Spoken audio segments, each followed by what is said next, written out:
Hey, it's Nancy. Before we begin today, I just wanted to let you know that you can listen to Crime Beat early and ad-free on Amazon Music, included with Prime. A listener's note. The following episode contains coarse language, adult themes, and content of a violent and disturbing nature, and may not be suitable for everyone. Listener discretion is advised. On an unusually warm day in the spring of 2007, a 15-year-old boy was found lying in a stairwell with a gunshot wound to his chest. I was right there. What did you see? Nothing. Just seen him fading away in front of me. I tried to help him. Was he conscious, to your knowledge? His eyes are open, but he was shaking. And were you trying to talk to him or give him CPR, or what were you doing? No, I was trying to talk to him. I'm like, Jordan, don't die. I'm like, just stay awake. Glory, and help's coming. The grade 9 student was rushed to hospital but later passed away. His death marked the first time a student had been killed inside of a Toronto school. His story spurred a hunt for a killer, left a community in mourning, and led to a review of safety in schools. Make it right for my nephew, make it right for my sister, make it right for his brother and his sisters, make it right for the community in which they live. I'm Nancy Hixt, a senior crime reporter for Global News. Today we continue our special series of Crime Beat, sharing episodes covered by my colleagues from the TV documentary series. Here's Catherine McDonald with The Legacy of Jordan Manners.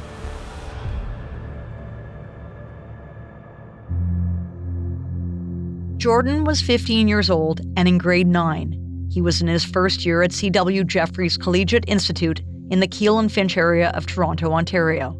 The area is a mix of apartment and high-rise buildings, medium-density housing, and single-family. It is also known for being very multicultural and diverse. May 23rd was a Wednesday. Normally he will say he was leaving. That morning he didn't say anything. He left. That was it. Jordan's mom, Lorraine, says he was into basketball, music, and girls. So did he like it there? Was he fitting in? Yeah, he was.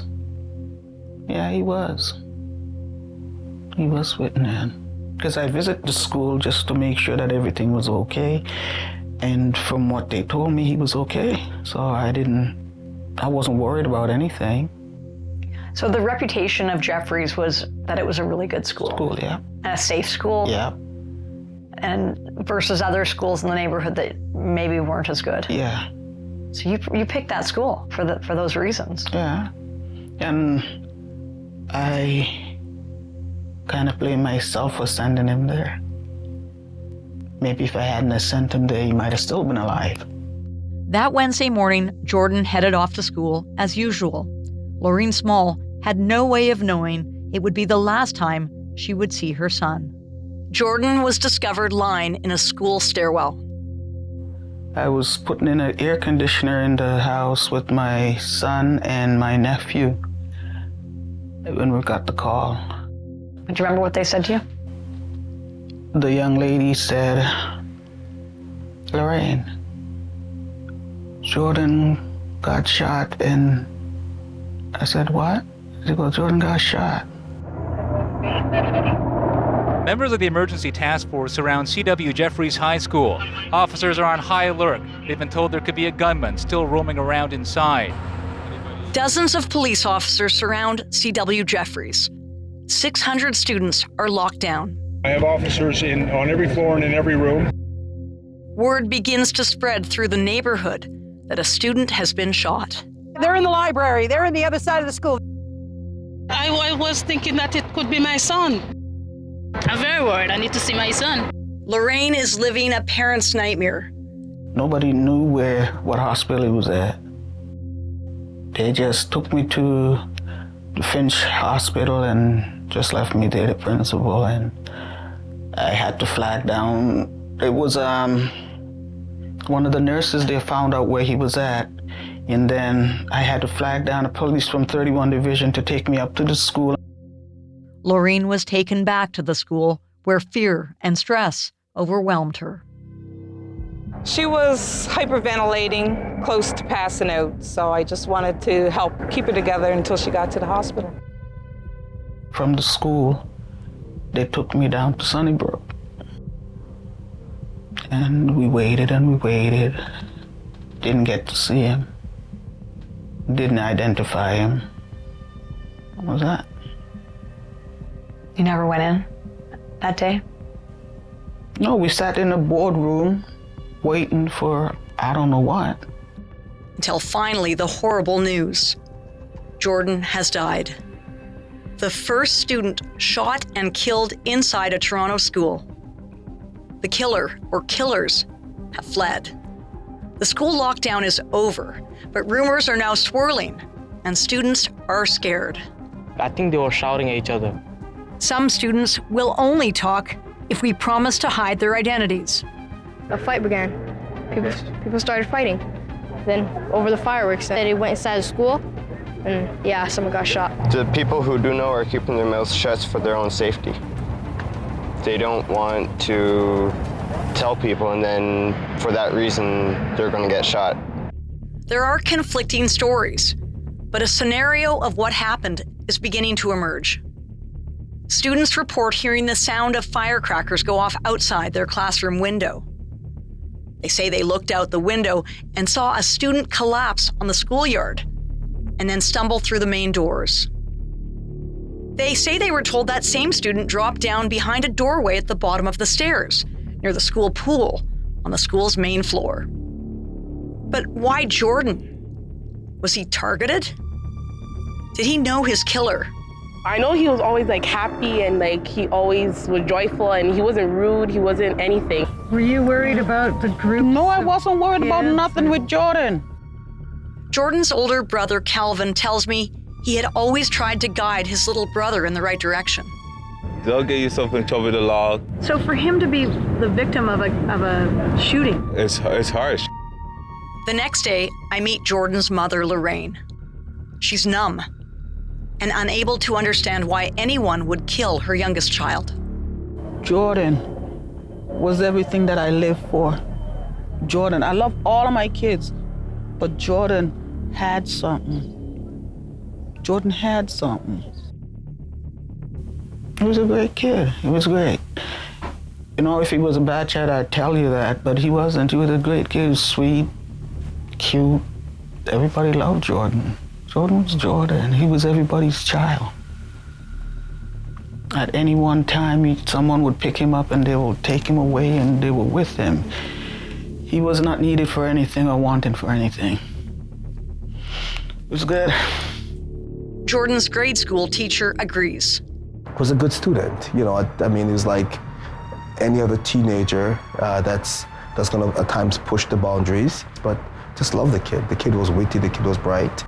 Devon Jones taught Jordan in junior high.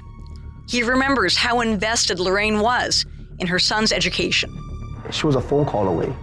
And she had her hands on the pulse of what was going on with Jordan. Very hands-on. Like I would say, hey, there are days that she would spend the morning with me in my classroom, sitting in my classroom with Jordan. So like, because she wanted to keep him out of trouble. Of course, it wasn't a mother that was removed from this or was an absentee mother. No, she wasn't. She was very much so involved. Devon also thought C.W. Jefferys would be a good fit for Jordan. Jordan was very creative. He was very artistic. The school, CW still has a great art program, and we figured that Jordan would flourish in that environment. Jordan's one true love was art. Messed up his book. That's what he loves, it's basketball. An art book that Lorraine has saved to this day. The police initially appear to have few clues, but Jordan's mother questions their strategy during those early days of the investigation. When did police come and talk to you? When did you find out what was going on? Because I'm sure you're like... I didn't speak to any police at all. Until when? I didn't speak to any police. Because we spoke to police, I think, that day. You guys did. They never came to see you in the hospital? They were there, but they didn't speak to us. They didn't speak to me. They didn't come to the house to do an investigation to find out anything. Nope. Really? Did not. No one was listening. Superintendent Michael Barsky, one of the lead detectives on the case. He was there during those early days of the investigation that Lorraine is describing. Early on in the investigation, we spoke to a cousin of Jordan, and we spoke to the brother of Jordan. Two were available to us on the scene, which made it far easier for us to access them, obviously. But again, the mother of this young man has questions, wants answers, deserves them. But in retrospect, perhaps one of those early on things should have and could have been a face-to-face with the family. When you don't have answers to provide a family, it's a terrible conversation to be able to be part of, because we want to be able to provide the right, accurate information. I always hear about the notification of the family, especially as someone who's been doing this now 25 years. I always know we have to be very careful before we go with the name, because we don't want to be the ones to tell the next of kin. Is there now protocols about going to speak with family at their home, like the mother in particular or the father? And certainly in any case, in homicides in particular, we absolutely do. But you point out a very valid piece to that. You know, positive identification of the individual is paramount as well. You know, we would never want to knock on the wrong door. And so as we're balancing all of the moving pieces, the people that want to speak to the police, the crime scene, the clearing of the scene, the managing of all of the outcry from family and friends who wanted answers as to where their loved ones were, all of those things very quickly consumed 6 or 8 hours. In a different scenario, in a different type of investigation, perhaps in the first hour we could be at the doorstep of the family. That wasn't the case here. I won't make any excuses as to why we weren't able to speak with Mom early. Certainly it's something that we reflect upon and ask that question for the next case. As police worked hard to track down Jordan's killer, on May 24th, 2007, about 300 parents and students showed up on the lawn of C.W. Jefferys Collegiate Institute to pay their respects at a candlelight vigil. It's just hard for me because, like, someone that I knew closely just disappeared. Like, I can't believe what kind of person would do this. Lorraine Small, the teen's mother, held up a portrait of her son as others joined in demanding justice, including Priscilla Davio, the vigil organizer, and then Toronto Mayor David Miller. We don't want anybody else to get hurt, not even the person who created all of this turmoil. Even Toronto's mayor joins in. It's time for us to say we're not going to put up with it anymore. It's within these first 12 hours of Jordan being shot that a key witness comes forward to police, pointing the finger at 2 men. Jordan's family urges the suspects to surrender. I've lost my life, okay? You're out there, okay? And what you got coming to you is gonna be worse than what you gave my son. And that ain't no threat. Then, the break police are hoping for. Witnesses tell Global News the raids began early this morning. We're inside sleeping. Next thing I know, I just hear the door tearing down. The door was just horrible. Police officers along with ETF charged into a home in North York, as well as an apartment inside this nearby building and 2 residences inside this housing complex. When it was over, 2 people were held in custody. Who are these men? Did they kill Jordan? At the house where the first suspect was arrested Sunday, Marcia Campbell says police have made a terrible mistake. I think they have the wrong persons. And I believe the killer is still out there running around. Media reports on May 28, 2007 described Marcia Campbell as being a friend of the accused, where he had spent the night. She said the accused, who had been by Jordan's side when he died, was questioned by police on Wednesday night. He had even gone to a barbecue with the victim's family over the weekend to pay his respects. They told me that they didn't have evidence on him, so they have evidence now, so that's why they come. The second accused, who turned himself in last night after police released his photo, calling him armed and dangerous, lives in this high-rise building in the Jane and Finch neighborhood. Those who know him say he has a newborn baby and say he wasn't hiding from police. They arrested 2 young men, right? Yeah. Had you told them anything yet at that point? We kept trying to tell them from what we heard, did it. They weren't listening. So you had been hearing stuff. What do you think happened? They said he was shot.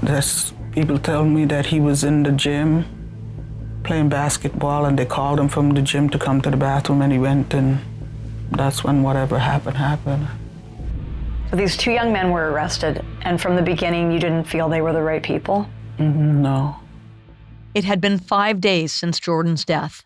2 teenage boys had been charged with first-degree murder, but the teens were not students at Jordan's school. Police said the murder was not gang-related, and the motive was unclear. Alana Barnes, a lawyer for the accused, said their families maintained the boys were innocent. All I can say is that the family is very upset and shocked by his arrest. We really have no details at this time, and the family is praying for their son, and they send out their condolences to the family of Mr. Manners. I watch at the courthouse as the mothers of these 2 teens try to avoid the swarm of media following this high-profile case. Minutes earlier, this mother fought back tears as her son and another 17-year-old who can't be identified under the Youth Criminal Justice Act made their first court appearance.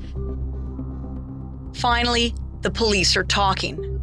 The head of the homicide squad tells us that weapons have been recovered, but a motive is still unknown. Police also thank the witnesses who broke the so-called code of silence by coming forward. This is one more example of the community getting together, being courageous, and stepping up to the plate, I believe is one of the terms I've heard used or read about in the media. They're doing that. For Lorene Small, Jordan's mother, the arrests brought few answers. I just wanted to know why. Why? Why did the hall monitor open that door and let those boys in? What were they doing in the school when they should not have been at the school? So if they got into the school with the gun, who helped them bring in the gun? On May 31st, 2007, friends and family of Jordan Manners filled Christian Center Church to capacity. Hundreds more packed a separate overflow room and the church's parking lot, where the service was broadcast on speakers. Manners was remembered by family and friends as a, quote, handsome little boy who easily brought smiles to their faces. But the day before, Lorene held a news conference, and she was accompanied by the family's lawyer. Maybe they'll have to bury me too. I don't know. Gotta be honest, it's what I'm feeling. I'm just asking for all your support. Please don't let my son die in vain. There's a couple of tragedies here. There are now 2 young people that are behind bars. A lot of these issues existed before those 17-year-olds were born. That's been continuing. So someone needs to look at the root cause rather than putting this all behind us next week. Lorene and Jordan's aunt and uncle asked for 2 things: an inquest into the circumstances surrounding Jordan's death, and a provincial youth commissioner to help solve the crisis of gun violence. Make it right for my nephew, make it right for my sister, make it right for his brother and his sisters, make it right for the community in which they live. I'm ashamed of myself that it took this happening for me to kick myself and say, wake up. And I'm now going to kick everybody and say, wake up. As investigators prepared for the trial, the Toronto District School Board hired Julian Faulkner, a human rights lawyer, to lead a school safety review in connection to Jordan's death. I feel terrible for Jordan's family and what they had to go through. But it gets broader and bigger. This notion that somehow the schools were sort of hermetically protected against the violence outside the walls was, of course, folly. It was some artificial sense of security, a bubble that had finally been burst, and it was burst in 2007 when that 15-year-old lay on the floor. It was fascinating, the level of resistance. And what that told you, of course, is that the keep a lid on it mentality was operating, full force, and that people were extremely reticent to tell the truth. The resistance reached the stage where literally we were no longer funded. But you continued on because you wanted to get the truth. We finished our report. The report speaks for itself. When our panel discovered guns in different parts, different schools, away from vulnerable communities, discovering school violence away from vulnerable communities, that was information we weren't supposed to uncover. But what I also saw was that people had enough, and issues around what was then called the Safe School Culture. This Safe Schools Act that was a product of the conservative government of the 90s, still operated as a specter over the system. And by that I mean the suspension of kids in droves, literally using this notion of discipline through suspension and kicking them out of a system in order to try to make them better, was a philosophy that had embittered countless groups of marginalized parents, community members. And so, not surprisingly, our schools are a microcosm of the rest of society, and you could see the division in the system.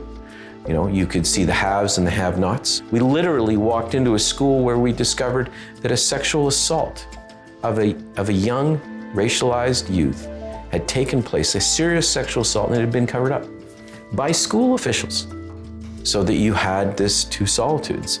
You had two solitudes of the students set up for success and the students set up for failure, and those two solitudes expanded outwards. Jordan's mom was called on by officials as they took a closer look into gun violence in schools, and the Toronto School Board promised to make changes. There will be change as a result of your son. And in front of everyone here, I have your promise for that. I have promised for that in front of everyone here. Jordan's mom strongly supported one of the changes, putting police officers called school resource officers, or SROs, in some Toronto schools. Having the police in there, I figure maybe this might help it not happen again. A child might feel the way and could go and talk to the police, and knowing that the police is there, they feel more safe. And these resource officers, I remember talking when they were being done away with to students saying, like, Officer Smith, some of them made he was like my dad. Yeah, some of them made relationships with them, yes.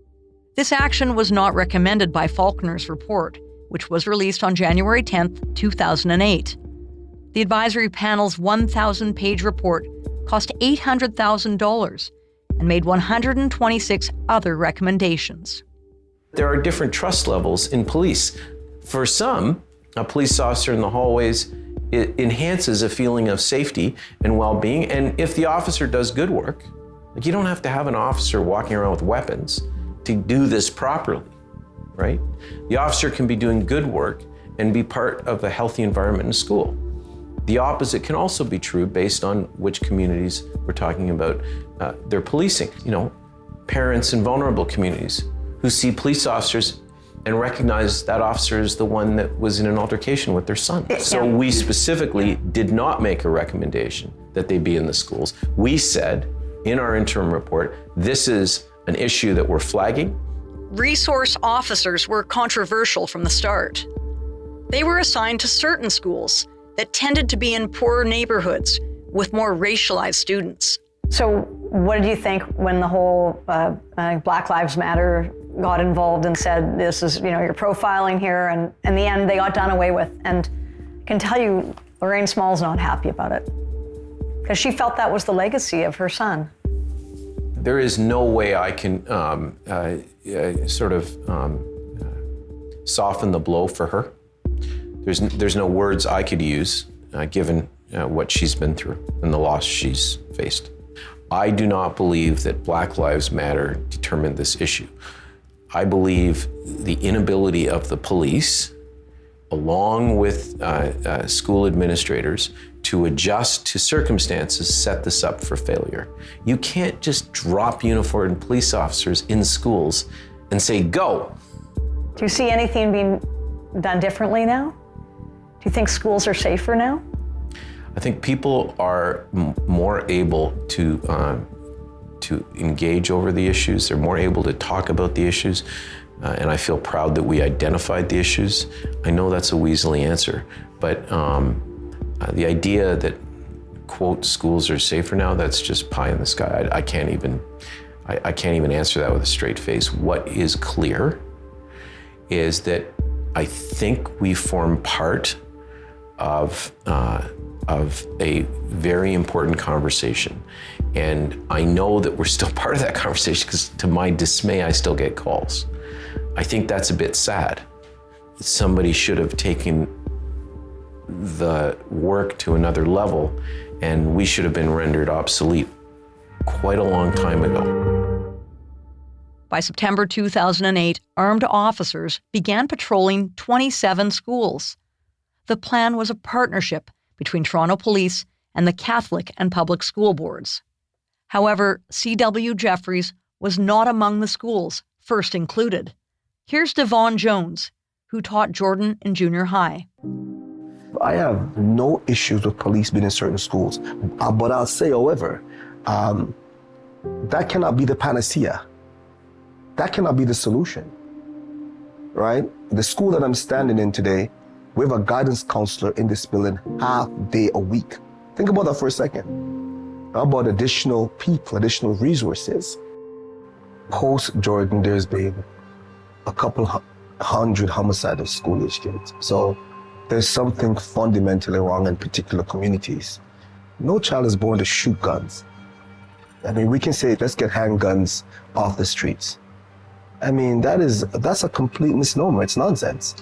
Obviously, you have to get handguns off the street, but you have to look at the social conditions that's incubating this phenomenon.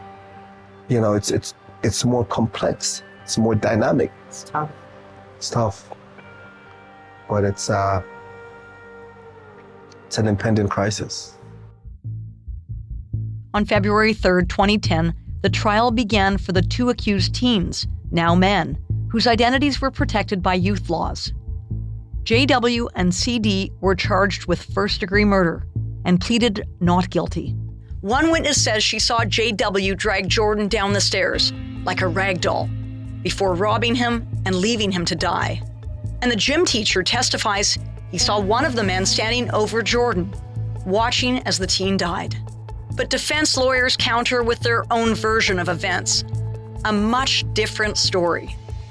They argue the shooting was an accident, that Jordan was fascinated with firearms, that he was looking at a gun in the boys' washroom when it accidentally went off and hit himself in the chest. They try to make it look like he was in some gang or something. Do you think Jordan's death had anything to do with a gang? Jordan was not in any gang. But do you think the kids or whoever did this was involved with a gang? I don't know. I don't know. All I know is he's dead. For Jordan's mom, the trial was grueling. Pain and just reliving it all over again. It's like I'm burying my son again. But not all the facts were shared with the jury. What the jury didn't hear during this trial is that a small amount of gun residue was found on JW's hands 7 hours after the shooting. It was not admissible because his rights weren't read at the time. The gun used to kill Jordan Manners was never found. Then, a stunning turn of events. Two key witnesses say they lied and recant their testimonies. The way that came out of her on night one, she could win an Academy Award if that was an act. It's what the lead investigator called a hijacking of the court process. But the Crown says YM only claimed to lie in her statement out of fear of retaliation, leaving the jury to decide whether YM was actually lying or telling the truth. Less than a month after the trial began, on March 26, 2010, a mistrial was declared when the jury could not reach a verdict. It was a devastating outcome for Jordan's mother. It was also disappointing for the accused, as their lawyers were hoping for an acquittal. We're very disappointed. We were expecting an acquittal. We know the jury took 4 days to deliberate, but this matter has taken 3 years to get to trial and 2.5 months of evidence. So we're extremely upset as none of the parties can move on. I mean, it tells us that this is a very difficult case that carries a lot of passion with it. I think that when you're looking at a jury that's been out since Tuesday, it shows that in many respects this jury grappled a lot with many issues. JW and CD remained charged with first-degree murder, and the Crown decided to proceed with a second trial.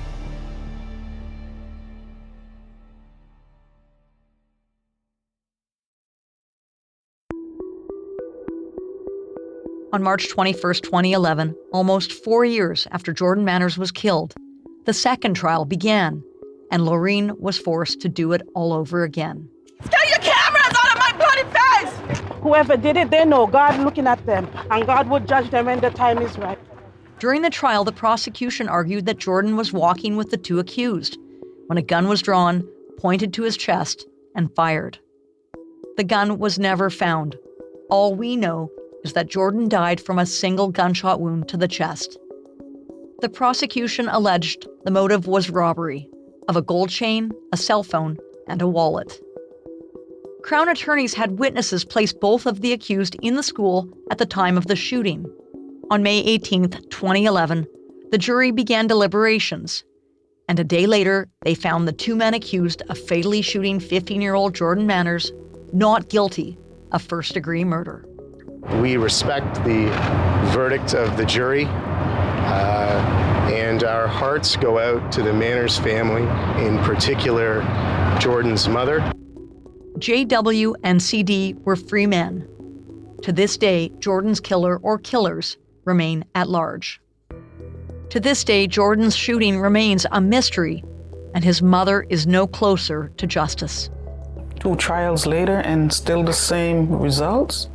Nothing. How did that make you feel that it was reported that people didn't want to come forward? There was one particular young lady, the one that called me. She knew what happened. Did she go to police? No, she didn't. And she's supposed to be a family friend. That's the irony of it all. So when you hear when police you're say, watching, you know who you are. You got kids too. Karma is a very patient lady. She's my friend. She'll come knocking. And who's that message for? She know who she is. This is the witness who never came forward. Mm-hmm. Oh, wow. So that must have been very difficult, knowing that... It still is difficult. Knowing that someone knows and they never went to police. Mm-hmm. You think that person could still do the right thing? After 13 years?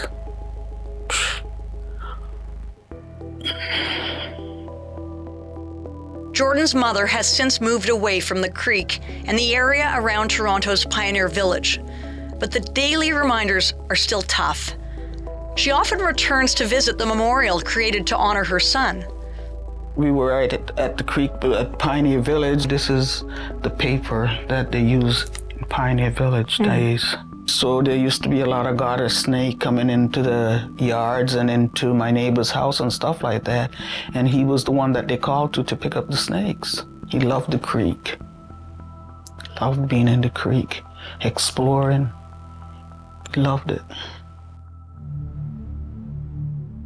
During one of the visits to the school, his mother realized the memorial is gone. I'm looking for my son's tree that the school board planted for him, and I'm saying, like, what happened? And I don't see the tree. Part of the problem was that few staff were left from when Jordan was a student at the school, and by 2018, things had disappeared. There was a plaque some time ago, but I don't know why, but that plaque is missing and has been for some time. The school board originally claimed the tree had been moved during construction of a playground, but eventually they admitted it was in fact removed altogether. By June 2018, there was a rededication outside of the school Jordan Manners had attended. We are here to remember and memorialize Jordan Manners. We remember Jordan. We hurt for what happened to Jordan. Jordan's family was presented with a new tree, a new plaque, and a bench for them to sit on when they visit. It never gets easy. People say to move on. It's easy for everyone to say to move on. But I just can't. So it's funny because we talked about don't let how your son, you didn't want his death to be in vain. In fact, at a news conference, you said that. You said, don't let my son die in vain. Mm-hmm. And he did, because like I said, for a while it worked, and then they took the resource officers out of the school, so Jordan.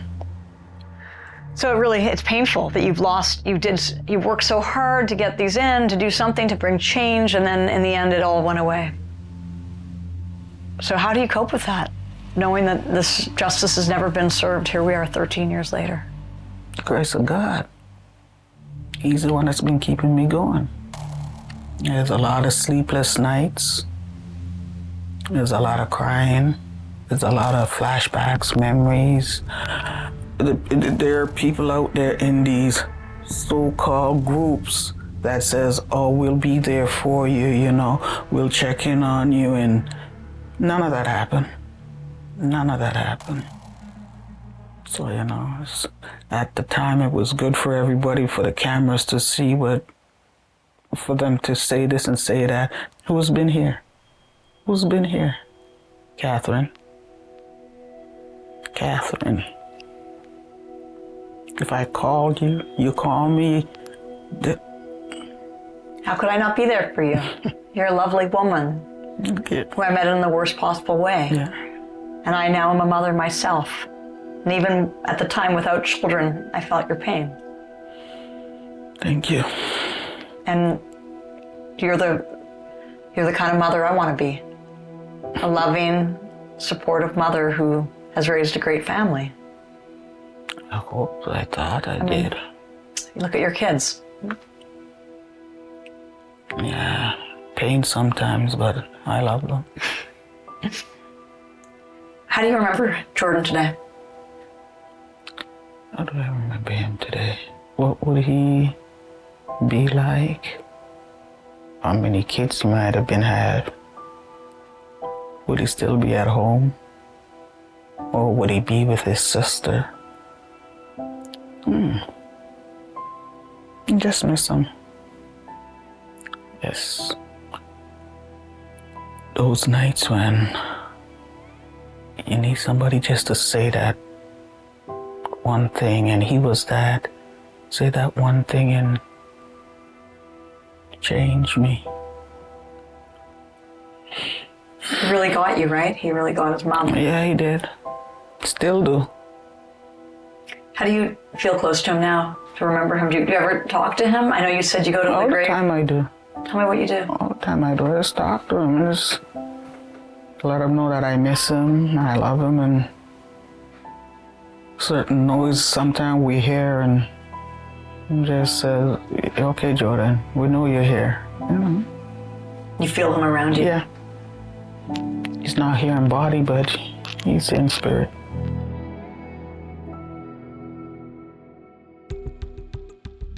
Sadly, to this day, Jordan Manor's homicide remains unsolved. Thank you so much for listening to his story.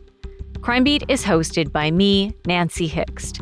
This episode originally aired on Crime Beat TV on April 17th, 2020, and was reported on by Catherine McDonald.